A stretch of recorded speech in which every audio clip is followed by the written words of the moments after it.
Coucou. Bonjour. Bonjour. Bonjour, madame. Bonjour. Bonjour et bienvenue dans cette nouvelle vidéo qui sera d'un format assez bref comme les précédentes. Alors peut-être pas aussi courte quand même, mais ce sera pas trop long et heureusement parce que j'ai eu beaucoup de mal à parler face caméra. J'ai clairement perdu l'habitude depuis plusieurs semaines. Donc j'espère qu'elle vous plaira. Elle est un petit peu anglaise mais pas trop. Elle est un petit peu vintage mais pas trop. Elle est un petit peu ensoleillée mais pas trop. Bref, c'est parti!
Oh, I don't care if I sing off key.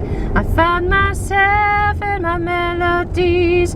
I sing for love, I sing for me. I shout it out like a bird set free.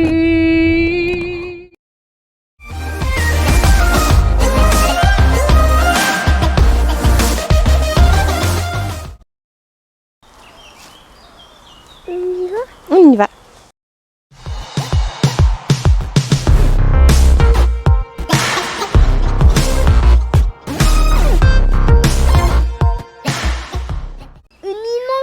D'araignée.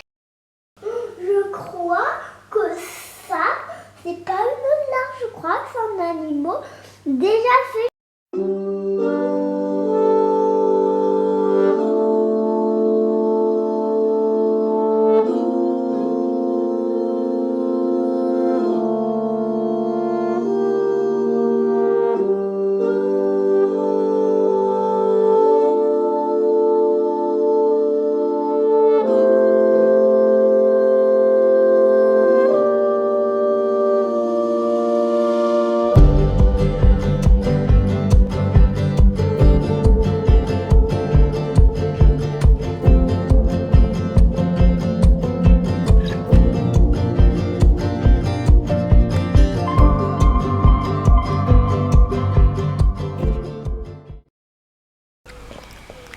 C'est bon?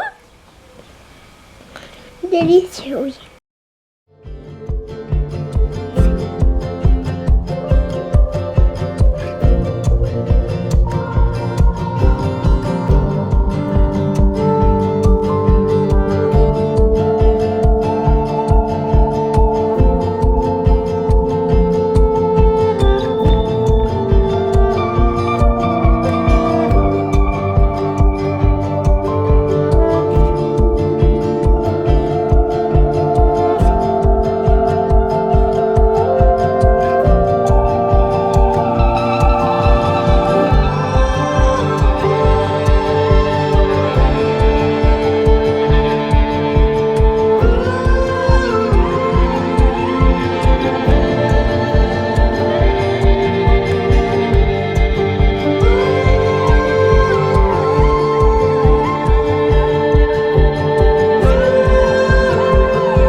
Bonsoir rapide, on est le lundi 7 juin et il est 19h54. Avant de mettre tout le monde au lit, je viens de vous dire quand même 2 mots de ma lecture en cours parce que c'est quand même une chaîne littéraire. Donc je suis en train de lire actuellement La Fabrique de poupées qui se passe pendant l'exposition universelle sous le règne de la reine Victoria avec le fameux palais de cristal co-érigé sur les conseils ou en tout cas avec la consultation du prince Albert. Donc on est à Londres en 1850. Bonjour du mardi 8, on est le lendemain. Entre mes cours du matin et de l'après-midi, je reprends mes bonnes habitudes. Et on est dans notre petit bout de colline avec les chants des oiseaux et le beau soleil de saison. Et aussi les pies qui jacassent. Et c'est très agaçant, mais je ne peux pas les faire taire. Et je voulais vous parler un petit peu plus en détail de La Fabrique de poupées d'Elizabeth Macneill que je vous ai brièvement montré hier. J'en suis à la page 100 sur 500. Et je dois dire que c'est un début de roman assez déroutant. Je ne sais pas vers où ça va aller, mais l'ambiance a quelque chose de très fascinant. Et pour mieux cerner un peu les enjeux de ce roman, je vous lis une citation d'un critique qui avait écrit dans le Figaro Magazine. « Réaliste et richement documenté, ce roman noir flirte autant avec le conte fantastique que le thriller trépidant. » Et en effet, on a d'un côté un taxidermiste qui rêve de découvrir la créature absolue, qui sera un peu sa marque de fabrique et qui laissera ainsi son empreinte dans l'histoire. On a d'un autre côté 2 sœurs, Rose qui a été défigurée pendant son adolescence par la variole alors qu'elle était la plus belle des 2, et Iris qui est bossue. Et Iris et Rose travaillent dans une boutique très spéciale, un magasin de poupées, sous l'égide d'une vieille dame très antipathique. Et elle peigne notamment les visages des poupées que la dame vend dans sa boutique. Et on a encore par ailleurs 4 jeunes peintres qui appartiennent à la fraternité pré-raphaélite. Il s'agit de John Frost, de John Millet, qui était le seul que je connaissais grâce à son Ophélie. Il y a aussi Holman Hunt et Gabriel Rossetti.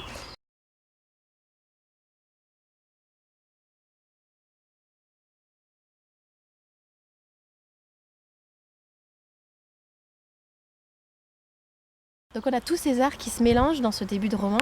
On a créé quelque chose de beau, une œuvre d'art à partir de ce qui est mort, avec tout le côté macabre que ça suppose évidemment. Donc je pense pas mal à Baudelaire et à ses Fleurs du Mal. On a de l'autre côté tout ce qui est miniature, création de faux visages. Et puis on a la peinture. Et une réflexion sur la beauté qui est très intéressante. Voilà, tout ça se mélange. On a un petit peu la série Victoria pour le fond historique et l'arrière-plan. On a le côté Baudelaire, Poe, fantastique peut-être ou pas, plus tout le côté dérangeant. On a le côté cabinet de curiosité.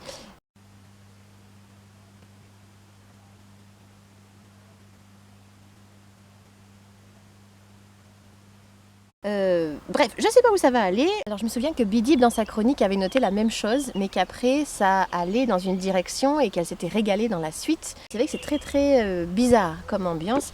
Et comme je viens de galérer pendant 25 minutes pour enregistrer ces quelques petites considérations, parce que j'ai eu un mal fou à aligner 2 mots et j'ai dû recommencer peut-être 25 fois, on a bien mérité de faire un tout petit tour vers les roses de chez ma voisine, parce que je suis à côté de sa clôture. Regardez ça comme c'est beau.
Ça sent trop bon.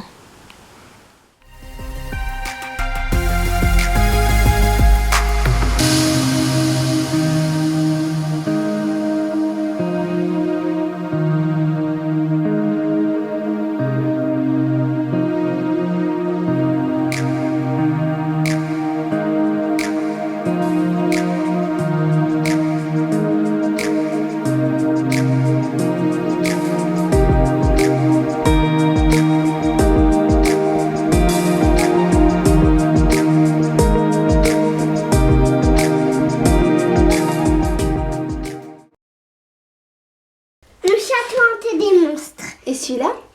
Bonnes vacances petits moucherons. Et lui? Les aventures de petits moucherons. Les livres gants. Voyez-vous, mon frère travaille actuellement sur un tableau d'après un poème de Marie de France.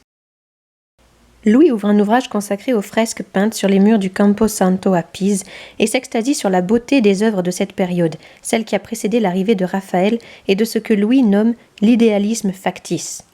La peinture n'est plus qu'un tas de mensonges maintenant. Dickens lui-même a attiré l'attention du grand public sur mon... Il ferme les yeux et adopte le ton d'un enfant récitant un poème. Roméo crasseux et sa Juliette malodorante, guère plus attirante qu'un cadavre en haillons. C'est joliment formulé, n'est-ce pas? Au cours de la journée, après sa séance de pause avec Louis, Iris s'est rendue sur le chantier du Palais de Cristal, puis elle est allée voir son tableau préféré, les époux Arnolfini à la National Gallery. Il pousse la porte, elle se fige sur le seuil émerveillée. La mansarde a été transformée en atelier. À travers la petite lucarne orientée vers l'ouest, on voit le soleil se coucher sur les 100 clochers de Londres.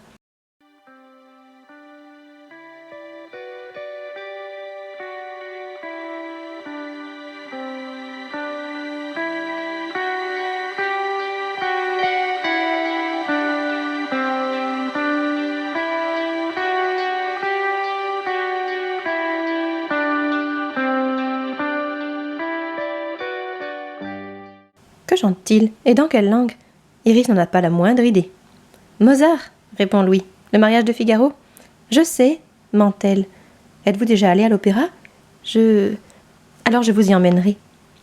Elle aimerait par moments pouvoir l'impressionner par sa connaissance des pays étrangers, de la poésie, de l'art et de l'architecture. Mais faute d'argent et de privilèges, les seuls domaines qu'elle connaît mieux que lui sont les tissus et le petit commerce. La différence entre la dentelle au fuseau et la broderie, ou l'importance du présentoir dans une vitrine. Elle a l'impression de n'avoir rien vu d'autre que le parcours trop familier qui relie les 2 rues où elle a travaillé. Les dorures écaillées de la boutique de poupées, les murs délabrés de sa mansarde et du cellier. Auparavant, elle vivait dans une prison. À présent, sa liberté la terrifie.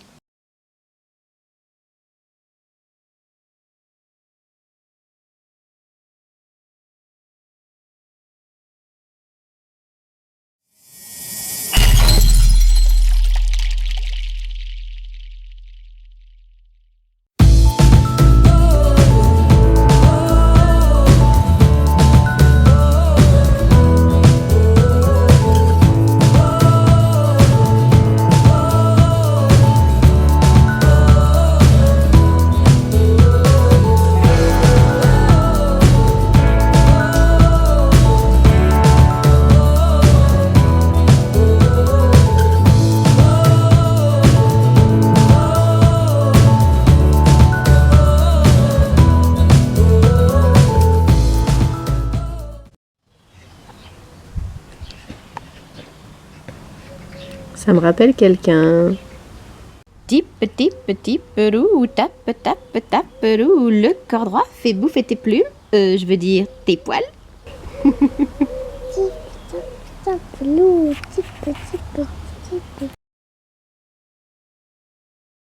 Je sais pas si vous entendez les petits oisillons, mais notre nichoir est occupé. Merci Virginie et Benoît.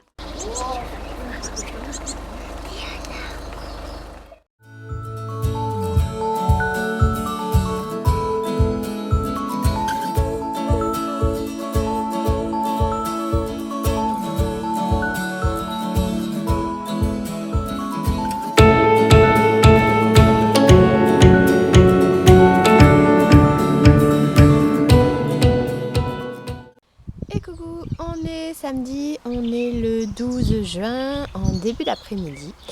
Et durant le début de la sieste du lardon qui roupille encore, j'ai terminé la fabrique de poupées. Waouh, c'est un de mes coups de cœur de cette première moitié d'année 2021, c'est sûr. Il est brillant. Enfin, brillant, c'est peut-être pas le mot qui convient parce qu'il est au contraire très sombre. C'est resté très spécial, très lugubre, très macabre. C'est aussi resté très malsain. Alors la sensualité est très très présente, mais il y a aussi tout ce qui est prostitution, etc. Et puis malsain au niveau des pensées des personnages, notamment un qui est fou tout simplement. Hein. Et sa folie prend diverses formes. Voilà, c'est vraiment très très noir, donc c'est du Dickens, mais du Dickens vitriolé quoi. C'est très bien ficelé, c'est pointu dans les détails, la cohérence du roman est parfaite. Les personnages sont vraiment très très bien pensés. Franchement, je me suis régalée. Voilà, si les thèmes vous parlent, vous tentent, si le contexte aussi vous enthousiasme, n'hésitez pas. C'était avec les chants des oiseaux que j'avais commencé à vous parler de cette lecture et c'est avec les chants des oiseaux que je vais boucler cette vidéo. J'espère qu'elle vous aura plu, que cette petite visite dans mon cabinet de curiosité à moi vous aura fait passer un bon moment. Et puis je vous dis à très bientôt pour de nouvelles aventures. Ciao ciao!